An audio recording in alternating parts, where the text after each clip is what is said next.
তো আজ আমরা একটু ভোর ভোর বেরিয়ে গেছি, বাসন্তী আর আমি। আপনারা দেখতে পাচ্ছেন আমি একটু বেরিয়ে গেছি কয়লার খাদান দেখতে।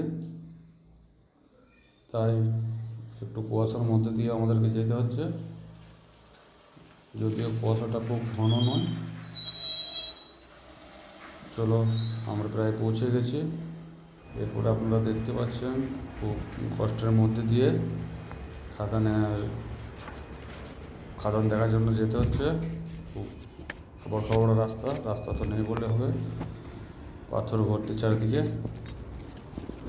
এই দেখে নিন, এটি হচ্ছে আমাদের সামনের কয়লা খাদান। কাটিংয়ের কাজ হচ্ছে, তো একটি গাড়ি আসছে খাদানের নিচের দিকে উপরে উঠছে কয়লা নিয়ে। আর ওইদিকে দূরে দেখো কাটিংয়ের কাজ চলছে অনেক নিচে।